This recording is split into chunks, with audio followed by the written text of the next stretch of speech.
Welcome to The Rest is Politics with me, Rory Stewart. And me, Alastair Campbell. This episode is sponsored by NordVPN, which means, Rory, that you are about to talk me through yet again another benefit of signing up for a virtual private network. Absolutely. I mean, there are an incredible number of benefits, huge number of practical uses. Here's one, which is NordVPN's dark web monitoring. So that continuously scans dark websites in case any of your login details are up for grabs there, and then alerts you of any of its finds, so you can change your passwords and protect your accounts. I wouldn't even know how. I hear about the dark web. I don't even know how you access the dark web. Thank goodness. You do not want to be accessing dark web, but you also don't want people on the dark web having your login details. Well, with NordVPN, you don't need to be tech savvy. You only need to download it and turn it on. And it actually now covers 10 of your devices a month for the cost of a cup of coffee. So well worth the protection it buys you. Okay, so to take advantage of our NordVPN discount, go to nordvpn.com/restipolitics. You can receive a bonus 4 months on top of your plan, and there's no risk with Nord's 30-day money-back guarantee. And you can also find the link in the episode description box. We're in 2 European capitals. So I'm in Paris and you are in? Istanbul. Istanbul, yeah, my goodness, Istanbul, yeah. And well, how amazing. And you've been looking at the Bosphorus and... I was playing the bagpipes on the Bosphorus last night. Oh, Alastair, how exotic. I'm very jealous. Yeah. On the other hand, I am here in a little hotel room in Paris, where we just had, obviously, the elections yesterday. Day before yesterday. And Sasha and I have been wambling around. We've been taking photographs of the Assemblée Nationale. We've been looking at the polling stations, so we can talk a little bit about France. Yeah. But most dramatically of all, this is the first podcast after our marathon election stint, where we just, we were up through the night. How are you feeling incidentally? I actually went to bed after we'd been up all through the night, and then you went on to do the BBC and everything. I did. I couldn't sleep for quite a while. I eventually fell asleep during the France versus Portugal second half, so I missed that. I feel all right now. I did feel very, very tired at the weekend. I sometimes have to tell myself that I'm 67. I need to stop. I need to start behaving like it. But I really enjoyed the election night. And not just for the obvious reason that the worst government in history was falling like 9 pins. I actually thought, as you know, I'm not a massive fan of television. I thought Channel 4 did a pretty good job. I thought Krishnan Gurumurthy and Emily Maitlis held it together well. I was glad that we stayed at the main desk. The original plan, if you remember, was we were to go off to a little corner and they'd come to us every now and again. And then after about half an hour, they said, we'd like you to stay there. And then we had this sort of, it was interesting, wasn't it? Because Nadeem Zahawi and Kwasi Kwarteng were very thoughtful and quite insightful. Nadine Dorry is neither of those things. I thought Mary Black was excellent on the SNP. She's the SNP MP who was once the youngest member of the House of Commons, although we now have a 21-year-old Labour MP coming in, don't we? 22, I think he is. 22, right. Yeah, in a seat that I don't think Labour's ever won. The picture yesterday of the new PLP was pretty amazing. I can remember we did something similar at Church House, but it was just vast. It was like over 400 people. It just brought home to you. And, I was looking at the picture very, very closely, and it was just remarkable how many of them I didn't know. Yeah. Just, sorry for listeners. PLP, Parliamentary Labour Party. These are the new Labour MPs. So, I mean, obviously, hopefully, people will have listened to our election summary. But what we're getting our heads around now is this extraordinary result. This, record-breaking in every way. Record-breaking defeat for the Conservatives. Record-breaking victory for Labour. Record-breaking for the third parties. Record-breaking the wrong direction in terms of turnout, record-breaking in a strange direction in terms of what percentage the vote was got by other parties, pretty record-breaking for the far right, pretty record-breaking for the Lib Dems, really record-breaking for the Greens. So this was a real record election. It was, yeah. And also the other thing I've been struck by is, and I think this is a point I made in some of the podcasts leading up to the election, when I was still in if Labour win mode, is just how quickly it becomes normalised that we have a new government. You wake up today and the news in the UK is, Keir Starmer will have his first appearance in the Commons as Prime Minister. Prime Minister Keir Starmer is heading to NATO. Prime Minister Keir Starmer is meeting the Metro mayors. And I thought we didn't have a Bank of England independence moment. No, But and just remind people about that for a second. So, one of the things we've been talking about a lot is that when Tony Blair came in with Alice's team in '97, there was this extraordinary announcement of independence of the Bank of England, which felt very, very dramatic and very, very bold.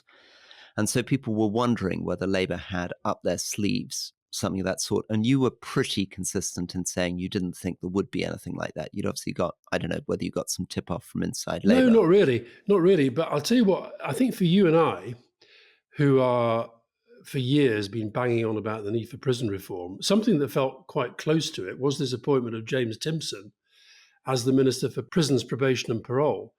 I think that is a really exciting move because he is somebody who has run a business, been really focused on hiring former offenders, has run the Prison Reform Trust.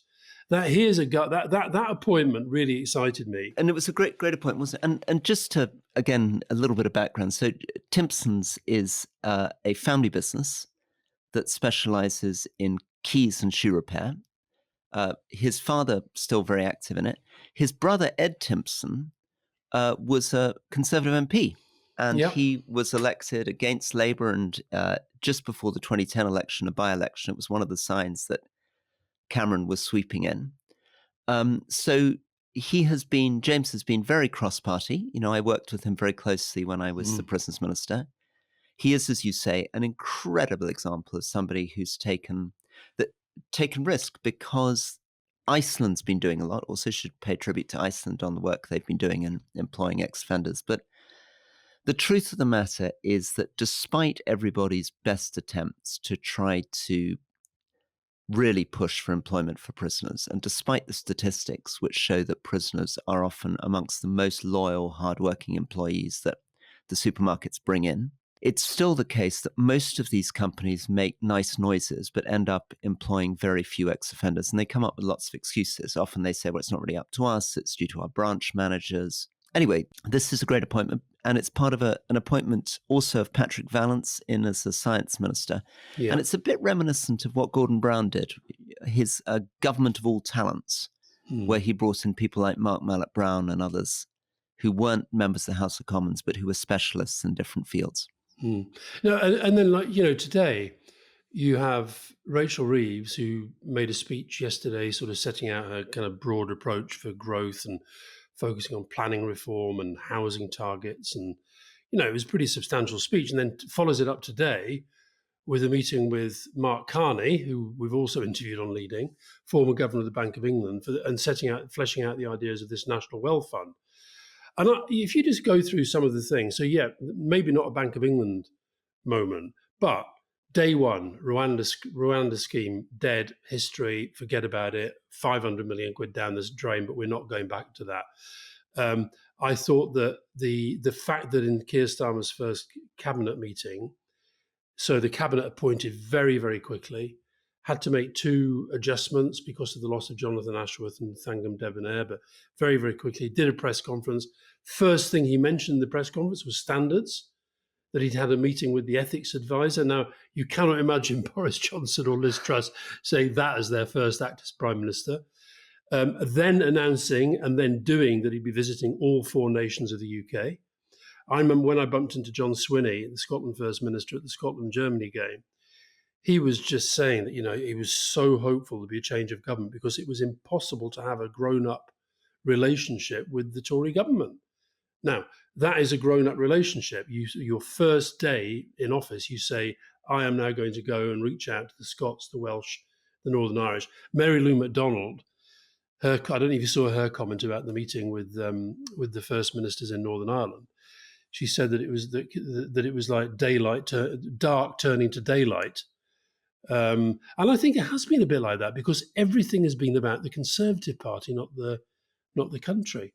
And then today, I think seeing the Metro mayors, I don't know if you saw, he put a video out praising the civil service, which again, why wouldn't you? It's a normal thing to do, but it feels so abnormal in these times. So it's an interesting thing, isn't it? So what you're describing seems to me to be about setting a sort of tone and a kind of how of government. It's not so much the what. It's not a big thing like setting up an independent Bank of England. It's much more about setting a new style of governing. So, as you say, prioritizing ethics, prioritizing the four nations, prioritizing devolution. Um, and then I guess the question for all of us is how that is then followed through on. Now, here's a couple of so that to reassure listeners that we're going to remain objective and tough on the new Labour government, and so that people won't accuse us of having simply become a puffy for them.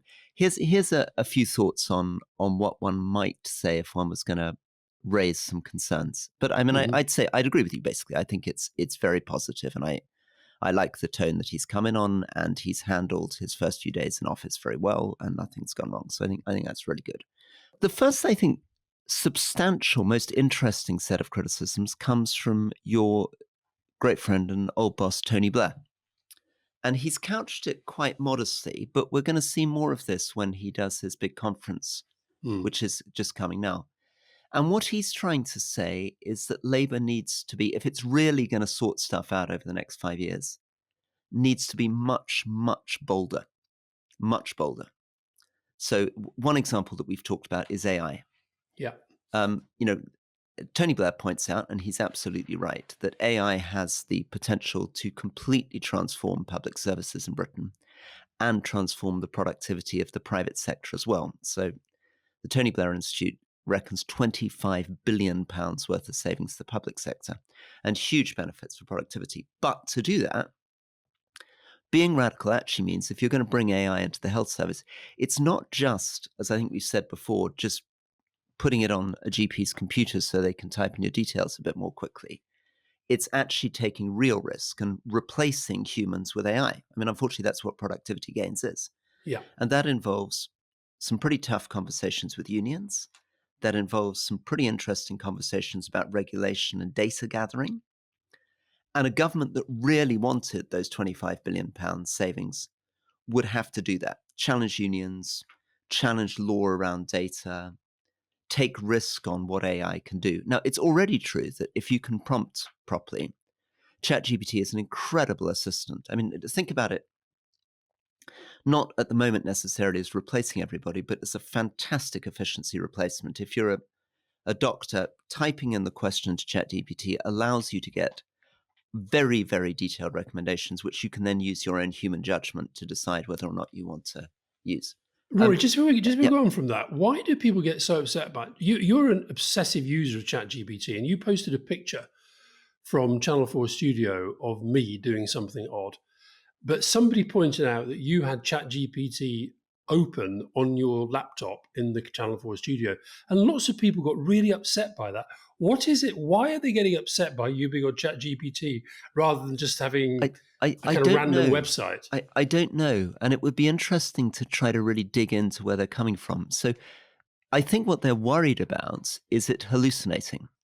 So generating bad facts. So what you shouldn't be using ChatGPT for is to give you the results of the latest selection, because its training data is well out of date. And the only way it gets the latest selection is by trying to search through Google. I did feel I was hallucinating when Nadine Dorries was talking about Boris Johnson coming from a working class background. That would really add that was so tremendous. Yeah. So that was a lovely thing. Emily Maitlis was like, you keep attacking everybody for being really privileged, but you're a really great defender of Boris Johnson. So when you don't like someone like David Cameron, you're like, he's massively privileged. But when it comes to Boris Johnson, she said, no, Boris Johnson grew up in real poverty like me. So Emily Maitlis said, but wait a sec, he went to Eton. And she said, yeah, no, but he was there on a scholarship. So I then said, well, how about his brothers who were sent to Eton? Oh, no, they were all there on scholarships too. And on it goes. So the idea that Stanley Johnson is this kind of amazing kind of working class hero, or that Boris Johnson comes from, just to finish on the ChatGPT point, because I think it's interesting and people should use it much more. It is unbelievable. So if you wanted to do something like analyze the last 140 years worth of electoral data and tell me how the following figures would work against Labour, Libs and Conservatives over 140 years, compare the 1905 election to the elections in the 30s, it can generate that in 3 seconds. So what it's very, very good at is the conceptual organizations and comparisons. I mean, and then it can generate graphs for you. So if I'm sitting there thinking, wait a second, I seem to remember stuff going wrong in the Greater Reform Act, or how does this compare to liberal elections in the early 20th century? It can generate all that and help me so much. I can then check those facts. But my goodness, it's like having an incredibly bright graduate student next to you at all times doing all the research. Which is how I felt in the studio, Rory. I felt I had this very bright graduate by the name of Gary Gibbon. On my old boss and friend Tony Blair. Yeah.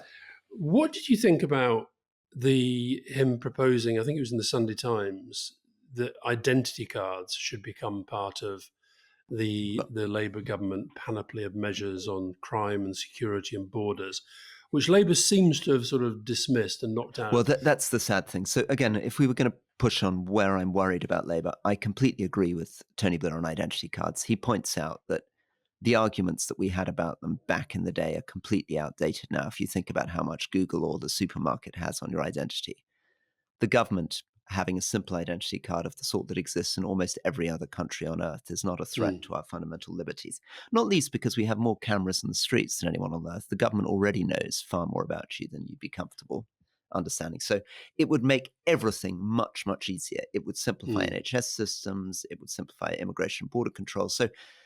And he did that. Tony Blair also, of course, like you and I, is pushing for a much, much closer relationship with Europe and is very disappointed that Labour's ruled out single market and customs union. So this is what we need to watch, I think. During the electoral campaign and the weeks and months leading up, in order to make sure that he won this election comfortably, Keir Starmer thought it necessary to keep ruling things out. So the pattern would be the Tories would say, you're going to introduce ID cards, and he'd say no. The Tories would say, you're going to introduce taxes, and he'd say no. And then they'd say, okay, well, you're definitely going to increase inheritance tax, and he'd say no. And then they'd say, well, how about this? And no, and no. So he's very, very boxed in, and he needs to either find a reason, and this is this is the terrible challenge he now faces.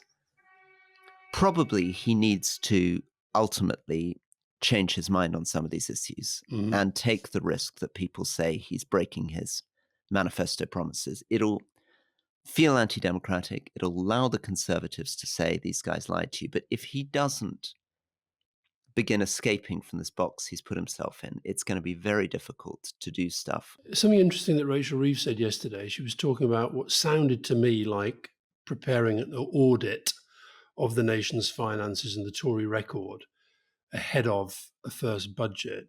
And the Tories were immediately out of the trap saying, this means she's going to say things are worse than she thought, and this is the way to putting up taxes. But I wonder actually whether that might be a means of looking into other areas, such as the planning reforms that she's talked about, such as the housing targets, and maybe making them more ambitious. And I think for something like, so for example, Yvette Cooper, who's now the Home Secretary, she was talking about, I think her first big announcement was they were advertising for the head of this new border force that's going to be part of the attempt to deal with illegal immigration. Now, I wonder if in that process, at some stage, let's just say identity cards becomes one of the proposals that somebody brings forward from out with the ministerial team, whether actually they do then have the capacity to open the door to ideas which currently have been turned down. And just on Europe, I thought that, it's hilarious today. Somebody sent me a picture of the Daily Mail, who've got this profile of the cabinet pointing out the amazing revelation, Rory. I don't know if they all voted Remain. Shock horror. Whereas the Tory shadow cabinet, will be a majority Brexit voting, and even more so since quite a lot of the Remain voters lost in the election. Yeah. Anyway, but then David Lammy, you talk about, he certainly hit the ground running. No sooner was he inside the Foreign Office and I was really pleased to say it's very interesting how I know that Michael Gove and Dominic Cummings would call them the blob. But the guy who was alongside, who welcomed David Lammy to the Foreign Office, Philip Barton, he was a private secretary in Number 10 when Tony Blair was first started. And then the guy who welcomed Yvette Cooper Matthew Rycroft, he was a private secretary in number 10 a little bit later. So it's great to see that they're still there. And both of them, by the way, exceptionally good civil Yeah, servants. and can I just come in on that, because they're both people I worked with very closely. Yeah. In fact, Matthew Rycroft was my permanent secretary when I was in the cabinet, and Yeah. they are real consummate professionals. I mean, they managed, all credit to Matthew Rycroft. I mean, he managed to be the permanent secretary. When he left DFID, he managed to end up working for Priti Patel, Suella Braverman. I mean, pretty kind of terrifying sequence of home secretaries, kept his cool, ran the department very professionally. So I think you're right. They'll probably be quite relieved to get a much more stable team coming in. Yeah, they're back to that. Well, that's what the last few days have felt like, is sort of, serious government again. But it was interesting that David Lammy immediately set off and went to Berlin, Stockholm, and Warsaw, day one. It's impressive. And the point I was going to make, and he talked about making new relations with the European Union. He accepted an invitation to go to a European Union foreign ministers meeting. Now, all of that will sort of send the Daily Mail lot into a kind of, apoplexy, but it's just serious, grown-up approach to government, which is what we've missed. The only thing that wasn't serious and grown up, and it's a very small complaint, is the government did not reach out to the Rwandan government formally to tell them anything. That was all done by press release. And so they have to be a bit careful with that, which is not letting kind of UK. Yeah, no, I didn't know that. And then finally, also on foreign policy, John Healey met Zelensky, day one. Less significant perhaps, but one of those moments where you thought, my God, there really is a Labour government. Peter Kyle presented the trophy to Lewis Hamilton for winning the Grand Prix. And then more seriously, Wes Streeting sitting down, talking to the doctor, talking to the BMA, trying to resolve the pay strike. So I feel the first few days have gone pretty well, and I think there is a sense of we've got serious politics and serious government back again, which is, that's the most important thing for me. Okay. Now listen, Rory, why don't you tell us, what have you must have been talking to lots of I've been talking to lots of new Labour MPs. You must have been talking to lots of departing Tories. I just wonder where you think the Tory party goes now. Well, it's really interesting. So firstly, of course, it's an amazing defeat. And they have very, very few MPs left now in the House of Commons. I mean, it will feel as though somebody just dropped a bomb on them in terms of the number. They've lost 2/3 of their members of Parliament. It's a very, very strange feeling. What's the big headline, though, is that Rishi Sunak has left with a shadow cabinet and with a parliamentary party that is very, very young and lacks a lot of the connections back to the past. So I've been going in detail through this, through what's changed. The first thing, as we pointed out on the night, is a lot of the cabinet lost their seats. So and some of those 12 in the end, wasn't it? Yeah, and that's a serious, very, very serious. It's a record number of cabinet ministers losing their seats. That has one impact. One of them is that quite a lot of them were on the centre left of the party. So people like Gillian Keegan, people like Alex Chalk, people like Victoria Prentice. These are friends of mine who I really admired, and I thought the future of the party, unfortunately, lost their seats. So it's a bit depressing. The second thing, though, that's come out of that is that we're now in a situation where, if you go back 2 years, there were 3 former Conservative prime ministers in the House of Commons. There are now none. There's almost nobody left. If I analyse and look at that shadow cabinet, in that shadow cabinet, only Jeremy Hunt represents continuity, really back to David Cameron's cabinet. Possible exception, Jeremy Wright, who's the Attorney General. And then there's only 2 people who were in Theresa May's cabinet. And they weren't even, there's Damien Hines and Mel Stride. And Mel Stride not there for very long, like me. So not much connection to David Cameron, Theresa May's cabinet. Very young. So I think almost all of them are under 51. And there's also a massive change in the whole history of Parliament. So when I came to the House of Commons, the father of the House, who I sat on the floor next to for my first 3-4 years, come to the House of Commons in the late 1950s and remembers seeing Churchill in the House of Commons in the early 50s. Now, the father of the House is there from 1983, which means that Jeremy Corbyn and Diane Abbott are part of the oldest, longest serving members of Parliament in the whole of the House of Commons. So we skipped from the 50s to the early 80s. And that top team, he's lost his Defence Secretary, his Lord Chancellor, his Chief Whip, his leader, his Transport Secretary, Education Secretary, Culture Secretary, Northern Ireland, Scotland, Attorney General, Wales. So it's been huge.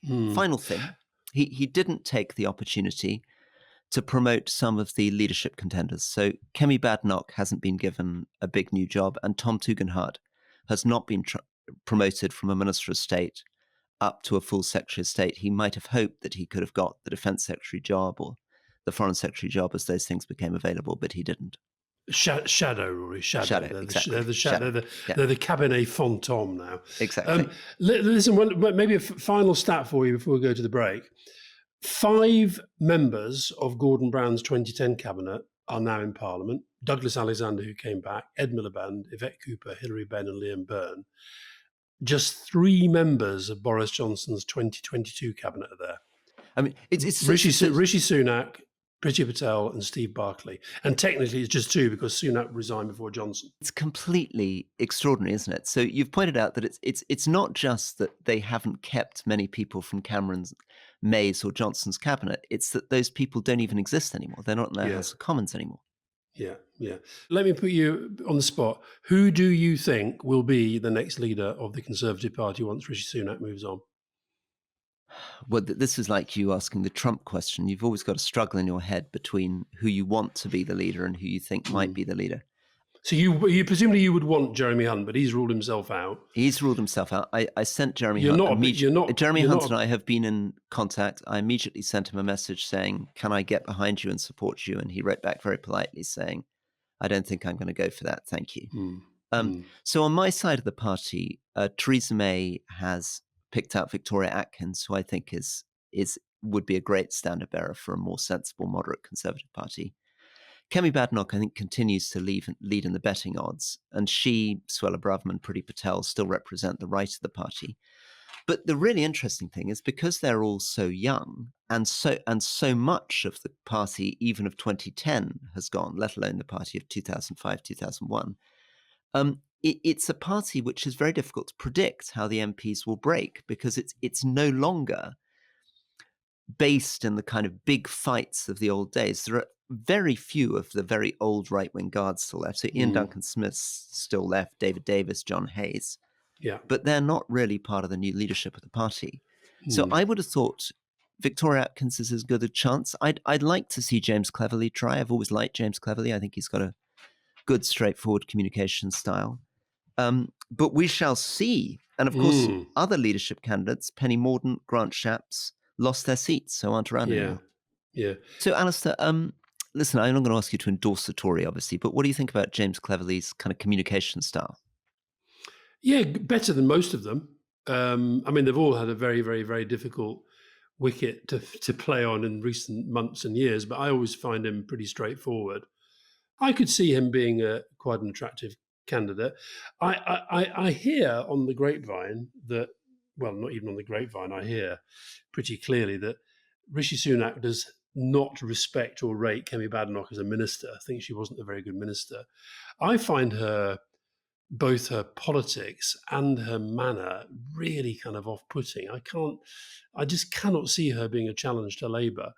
I also think it's on the one hand, it's incredible that 3 of the survivors and 3 who might all fancy themselves to go for it, Priti Patel, Suella Braverman and Kemi Badenoch, all very right-wing, and yet all, I think, just not up to the job that they now are going to have to face up to if they become leader of the Conservative Party. That could be being unfair. I thought Braverman went straight off to America. She went to another of these ridiculous popular conservatism, whatever it's called, conferences. I saw Ian Dale on the rampage and Paul Brand on the rampage on social media, because she was basically talking about pride as some kind of, almost using the language that you use for terrorist organizations, that they're taking it. It was just awful. So I really wish we'd seen the end of it. It's a very interesting communication style, isn't it? Those three, because they say provocative things, or certainly things that wind up you and me, but they always deliver it in this very sort of polite, reasonable sounding language. Absolutely. It's very, you sort of convince yourself that Suella Braverman is this sort of terrifying kind of populist figure. But it's largely the content, not the delivery. Whenever you see her deliver, she's sort of incredibly sort of courteous. And whereas sometimes Nigel Farage, it's sort of the other way around, that actually his manner makes what he says even feel and sound even more extreme. But actually she is, I think, genuinely extreme. Anyway, all in all, I'd say, Rory, very good result for the country. Very good first few days for Labour, and the Tories ought to take a big deep breath and sort themselves out over time. Very good, and we will remember and we'll reassure our listeners that this podcast is going to involve us continuing to hold the government to account, and we're not going to become overly cheerleading to it. And the things we're going to be looking at is, are they really going to be able to get the NHS reform going? Mm-hmm. I mean, one of the things we'll judge them by, NHS reform, we'll judge them by, will they be able to drive through the planning reform they're talking about? Because planning and house building is going to be central to the economy. Mm-hmm. Are they going to really take advantage of AI? So we should get Peter Kyle on to talk much more about science and technology. Yeah. Are they going to be able to get a really sensible relationship going with Europe? Yeah. What are they going to be doing about defense and international relations? Because Keir Starmer has been pretty domestic in his focus. This is good early stage stuff from David Lammy traveling around, but are we going to see Britain playing a bigger role internationally? So I think we need to keep measuring them against those yardsticks. Then a couple of other things I think we need to watch out for. Prisons. Yep.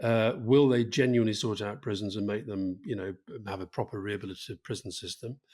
And then the other thing is how they're going to deal with some of these really big issues coming up. Thames Water looks to me like a total disaster waiting to happen.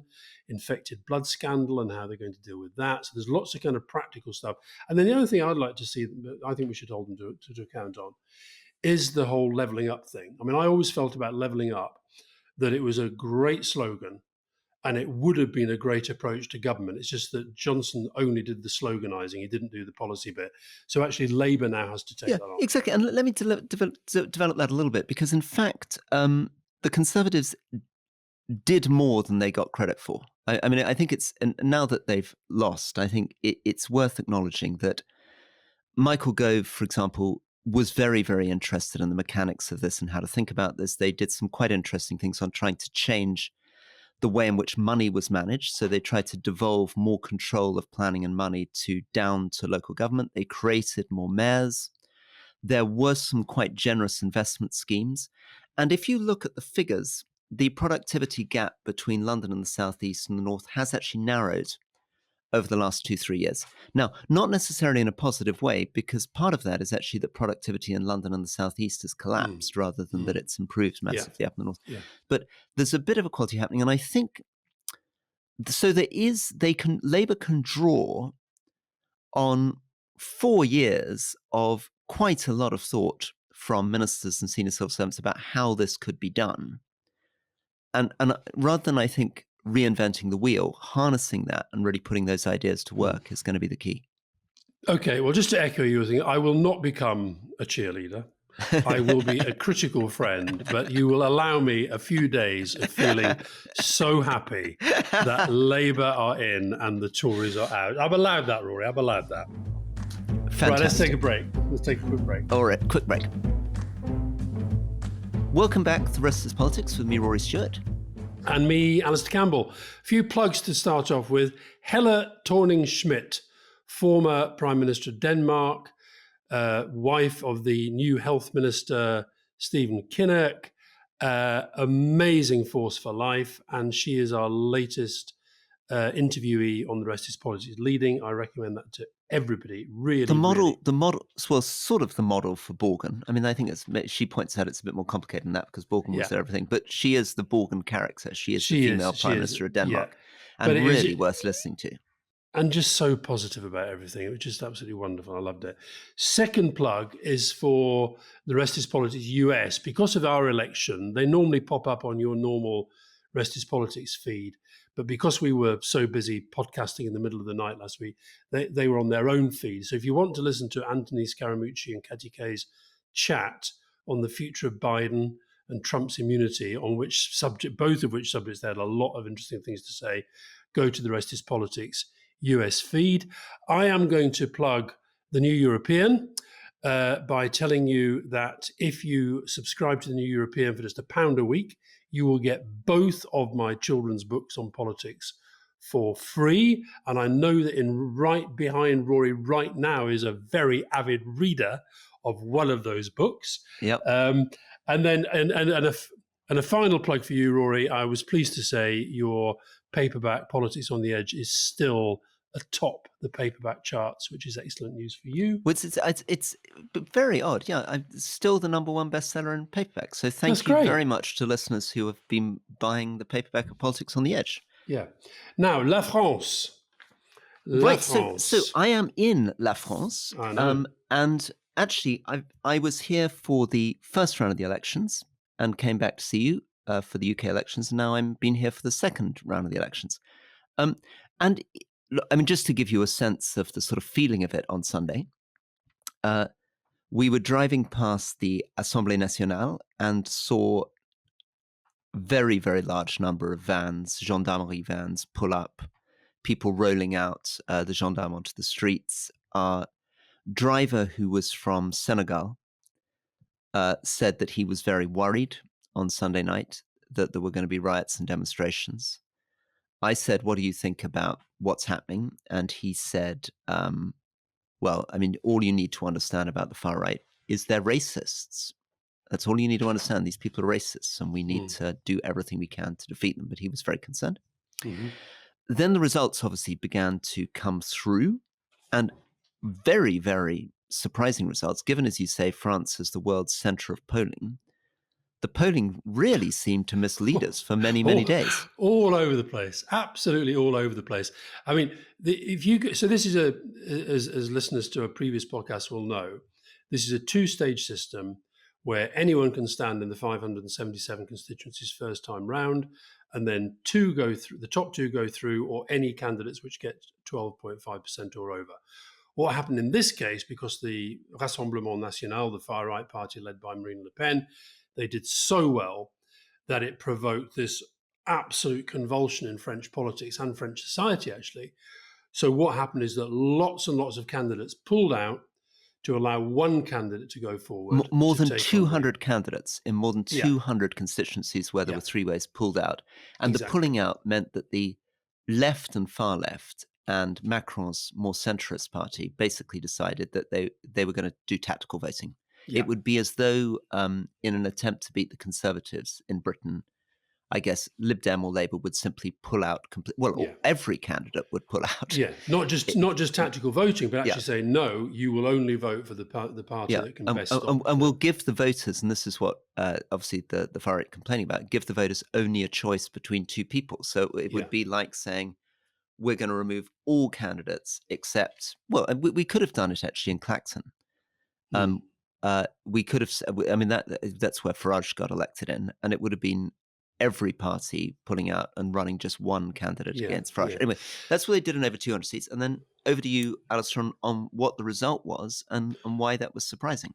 Well, so I arrived in Istanbul and I turned onto French telly on the phone, and the first thing I saw, it was the pictures at the Rassemblement National headquarters as they were counting down to the exit poll, coming up with something close to the result.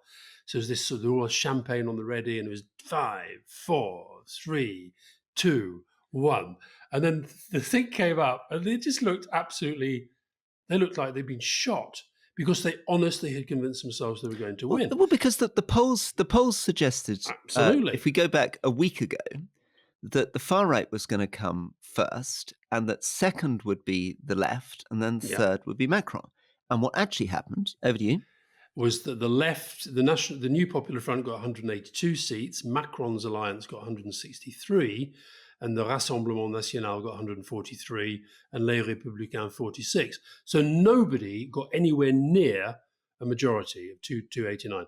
Now, Marion van Rentegem, who writes for the New European on France, she has written a superb analysis of the whole thing, where she talks about these twin emotions that sort of flooded through her as the results came through. One was relief at the National Front not winning, but the other was anxiety because the clarity which Macron said was going to come from this pari, this great bet, this gamble, actually now leads to kind of ungovernability and a sense of chaos. And I mean, I'll tell you, if people want to study really powerful rhetoric, I mean, Macron is quite a speaker, but Attal, his young 34-year-old prime minister, his resignation speech was quite powerful. He made absolutely clear, without dumping on Macron, but you didn't have to read too far between the lines to realise he thought this dissolution of parliament was a really stupid idea. He felt he couldn't stay on because, he hadn't got, his party had not got a majority. But then, and this is classic sort of French Macronism, Macron allowed that kind of to run, and then he asked if Attal could stay pour le moment. Could he stay pour le moment, just for a few moments, to help us through the Olympics, and then we'll see what happens. And what will happen probably now is he will appoint somebody. I think that Macron's going to be making a speech to the French nation today, sometime Tuesday, but I think he will probably appoint somebody to lead the negotiations to try to get some sort of working arrangement. He may end up, he won't be able to keep Attal as prime minister for long. The left will go crazy at that. But you now have a situation where, and Jean-Luc Mélenchon, who we talked about before, he went straight out. He was virtually the first speech, okay? He did not have a majority. He was the leader, the leading party within this four-party alliance on the left. But he went out. This is the guy who said that when Macron had only 250 seats in parliament, he didn't have any legitimacy. He went straight out and said, we have won. We now have the right to bring in our program. So 90% wealth tax and, scrapping the pension reforms and massive ramping up of the minimum wage. So it's kind of how you get that into an alliance with people that are basically supporters of Macron, let alone the soft right, who would also have to be part of any governing majority. Yeah, I don't see how you do it. Well, so for people who want a little bit on the history of this, it's kind of eye-watering. If you go back to 2012, and 2012 is when François Hollande was elected, who we've interviewed on Leading. People can listen to. And 2012 was a kind of big year because it was the year that Hollande was elected, but it was also the year in which Xi Jinping became premier of China and where Putin came back as president of Russia. So 2012, the world was still a world in which the Socialist Party had 280 seats out of 577, and the traditional right, the sort of equivalent to the Conservative Party, had 194. So this was a world in which basically the French equivalent to Labour had 280 seats, and the French equivalent to Conservatives had 194. That's only just over 10 years ago. And in those days, Macron's party didn't exist. The far right, Le Pen's party, had only 2 seats, and Mélenchon, who's on the far left, had only 10 seats. Incredible. So then flip forward. Even in 2017, Le Pen only had 6 seats. Exactly. Incredible. So flip to 2017.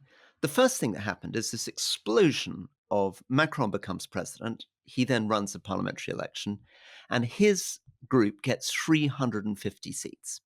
The numbers on this, Alastair and I will disagree slightly on the micro numbers because some of these things are coalitions, so it gets a bit complicated on how you define exactly how many seats people have got. But broadly speaking, what happened is in 2017, Macron explodes. The socialists completely collapse, down to about 45 seats. And Les Républicains are just about sort of staggering along. And as you say, Mélenchon and the far right still don't really have very much. Fast forward to 2022.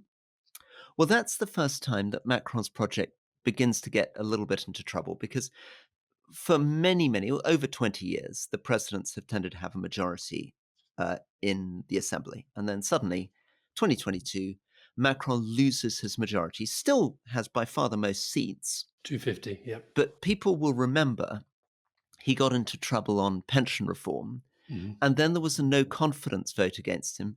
And he just survives the no confidence vote because Les Républicains, which is the equivalent of the sort of British Tory party, vote for him. Not all of them, but enough of them vote for him. And he just survives by 9 votes. So it's a sort of fragile coalition where he has a lot of seats, but he's pretty much dependent on the sort of moderate right to keep himself alive. Yeah. And he doesn't have to have an election then, really, for another 5 years. And then this is the big story. He suddenly decides to trigger one. And by triggering one, he goes from collapses down to however many we measure them at. What do you see Macron at the moment? 163. Okay, 163. Okay, down. Which is, by the way, is 3 times better than they were predicting in the first round. So what Jordan Bardella, the National Front guy, what he described as this unnatural alliance between the left and the centre, it did have the desired effect of stopping the Rassemblement National. But that's the only reason why their seats grew. But very, very difficult to work out how he governs. So definitely what he can't do is what he used to do, which is rely on his party to ally with the sort of moderate right. There's just not enough numbers.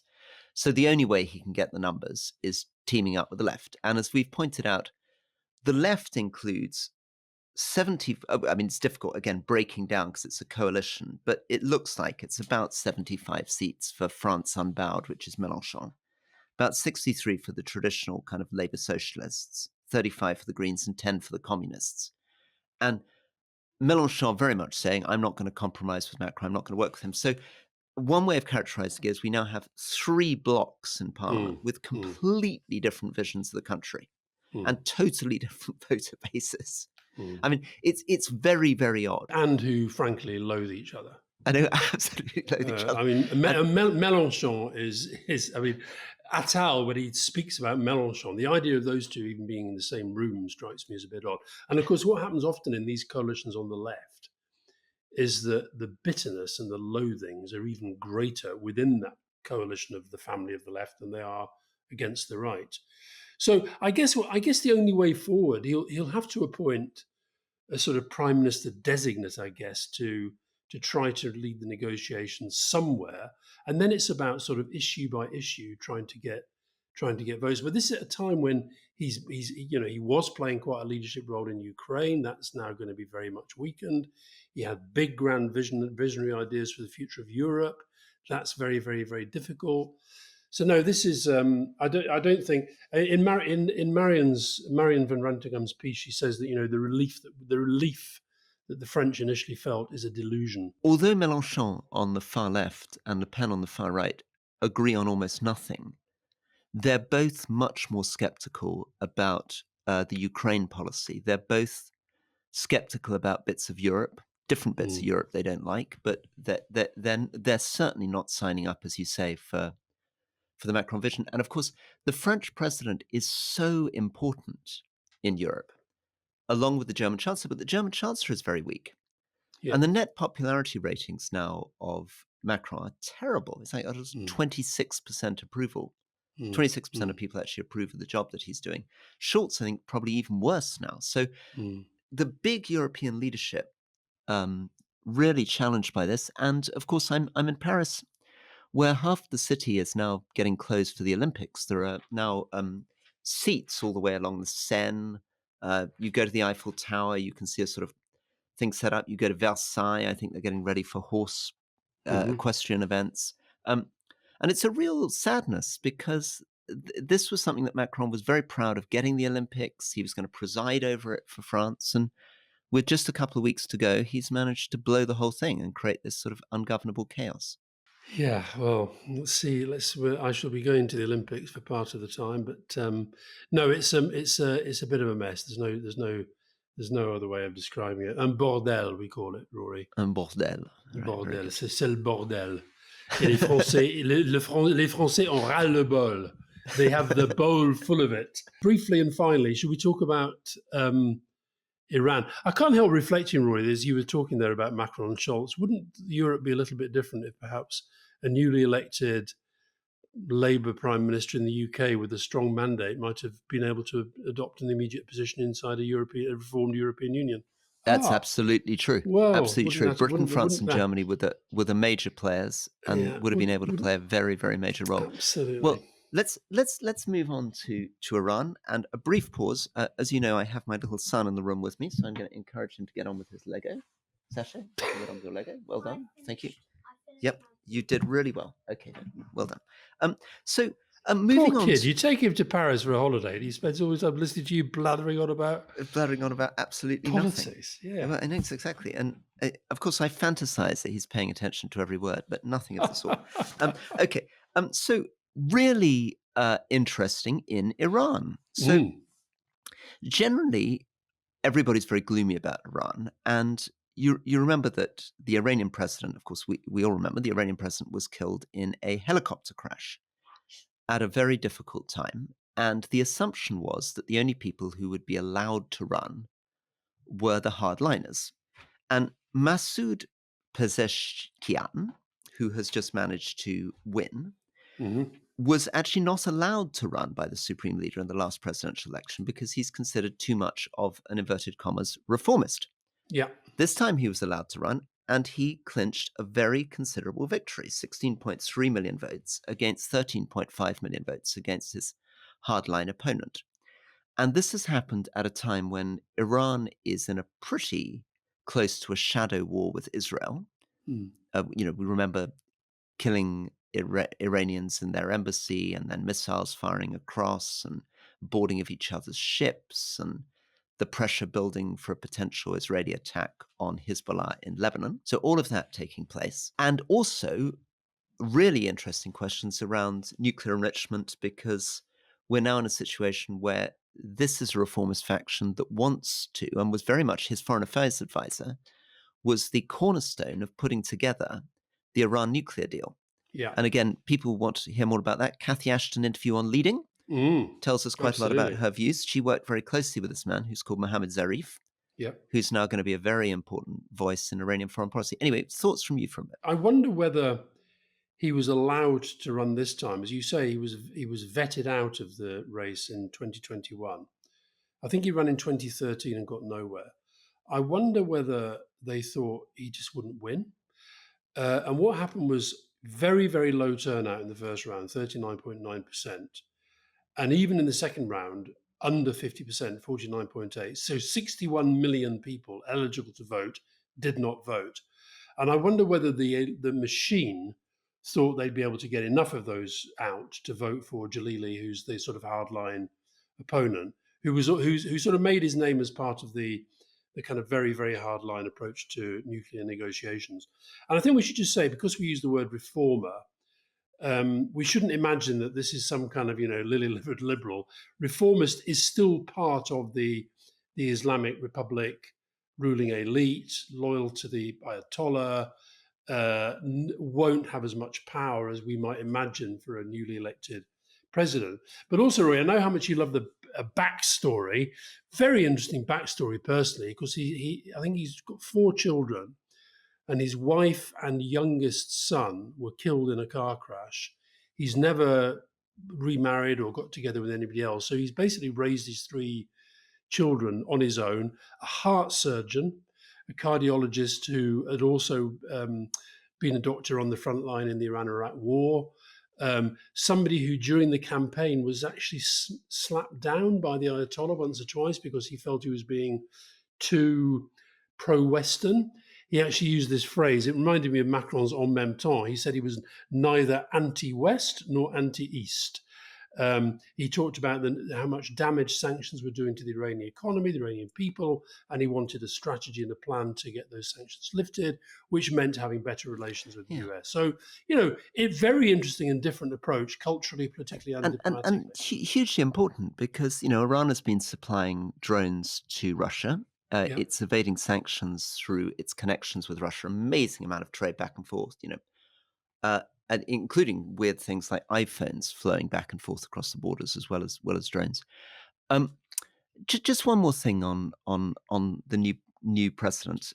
He comes from the northwest of Iran, which is an area that I spent 90 days walking through and spending time in villages. And he's half Azeri, half Kurdish. So these are minority groups, not mainstream Persian groups, and these are groups which are very strong Sunni, not Shia communities. And he's very much from that culture, out right up on the edge of the Turkish border. So he was member of parliament for Tabriz. He was the head of the medical university at Tabriz University. So Tabriz is the big city up in the northwest of Iran. He is much older than most recent Iranian leading politicians. So he was, grew up under the Shah. He served in the Shah's army in the 1970s, then went to medical school. But you're absolutely right. It is important to understand that he very much didn't leave the country. He stayed during the revolution. He became a doctor on the front line, as you pointed out. You can see photographs of him in military uniform. He's made supportive comments about the Revolutionary Guard. But on the other hand, en même temps, as you like to say, he was very critical of the way that protesters have been treated. So he Yeah. came out and made very strong comments in, I think, 2002, 2018, Yeah. 2022, these big protests that happened, 2007 as well. On each occasion, he came out and said that actually the government was being, he showed sympathy for protesters and criticized the government for being too aggressive in their attacks. His wife, who was killed in the car crash, was a gynecologist. So very, very educated woman. And he has also warned against Iran becoming too close to China or Russia because he thinks that China or Russia could begin to abuse them and use them and exploit them. That was the specific issue that led to the Ayatollah issuing a mild rebuke. Yeah. When we've talked so much this year about all these elections happening in different parts of the world. And when you talk about a new president being elected or a new prime minister in the UK, you assume, rightly in most cases, that they have enormous power. A president in France or America does have enormous power. A prime minister in the UK has enormous power. A president in Iran is, they sit within a pecking order that has the supreme leader at the top, the office and the team of the supreme leader very, very powerful. You then have a guardian council. You have the Islamic Revolutionary Guards Corps, and you have the Supreme National Security Council. So this is a sort of, you fit within a kind of a tableau of very powerful, sometimes conflicting organizations. You are not first among equals. And you've inherited a structure. So you've inherited an economy that is under sanctions. You've inherited a uranium enrichment program, which is controversial. The Americans say that the Iranians are not currently trying to create weapons-grade uranium. The Israelis, on the other hand, say they're researching in the university. So you can take different views on how serious they are about that. But the biggest thing he's inherited is this structure of these proxies. So these are armed groups, terrorist groups, militia groups, which are spread now, very influential in Iraq, very influential in Syria, very influential in Lebanon, where Hezbollah is a big example, very influential in Yemen, where the Houthi are the big example. These are groups which the Iranian Revolutionary Guard fund, provide missiles to, provide training to, and have used in wars up and down these borders. And it's likely that he will not dismantle that apparatus because in some ways that's worked quite well for Iran. Iran has managed to extend its influence over the last 20 years through these groups while keeping just below the threshold of open conflict with the major anti-Iranian powers. So really interesting. We're going to make a bid, though, immediately to get him on leading He speaks very good English, Yeah. as well as good Azeri Turkish, good Farsi, and I Yeah. think one other European language. So Well, listen, we need to have a little think about who else to get on leading. We've already said on this podcast we'd like to get Peter Kyle on fairly soon. Do you think David Cameron might? He doesn't really like you very much, does he? he doesn't. He's pretty cross with me, I'm afraid. Yeah, I unfortunately, politics on the edge does not indicate a great relationship between me and David Cameron. He's probably looking at the Sunday Times bestseller list every week to think, when is that bastard going to get off the top of the bestseller list with those terribly disobliging things he said about me?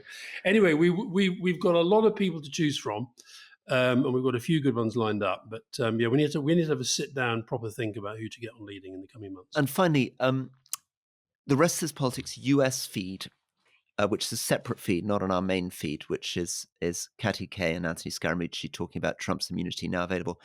And we'll come back to the US again next week, because obviously this Biden story is not going away. It's completely fascinating. And a lot of this is the inverted commas, the Democratic Party, which turns out to be even more complicated than if you talk about the Labour or the Conservative parties. Nobody has any idea what you're talking about. You're talking about the senators and Congress people. You're talking about ordinary citizens. You're talking about mysterious billionaire funders. You're talking about party officials. But whatever they are, my goodness, they're frozen around this issue of whether or not they get rid of Biden and how they do it if they want to. And we talked a lot before Keir Starmer was elected about, how would he handle his first meeting with Donald Trump if he became president. His first meeting with Joe Biden is in the next 24 hours, and that's going to be quite tricky as well, because everybody will be on tenterhooks. I've been to loads of those, both as a journalist and working with Tony Blair, those sort of, when you go in the White House and they have the meeting in the Oval Office, and then they sort of bring they call it a press spray. They bring a press spray through at the top of a meeting, and then somebody throws out a question, and it's all about the body language, and it's all about the kind of, and you can imagine how nervous people are going to be about that. And then whether they'll do a press conference as well, I don't know. But no, I think every time Joe Biden goes out these days, it's a little bit tenterhooks. It is tenterhooks, isn't it? And because the problem is that there's always, even when things are going reasonably well, he did an interview with George Stephanopoulos that his supporters said really showed he had his stuff together. But he then appears to have described himself as the first black vice president in another series of interviews this week, which hasn't helped. It feels as though, you're right about tenterhooks, it feels as though, and this is what one seems to be getting from Bob Woodward's reporting from the White House, that there are, a dozen occasions where it just goes horribly wrong. And other times he seems to be okay. Okay, we'll see you soon. Back tomorrow will be question time. All right. Thank you, Alastair. Bye. Question time. Bye-bye.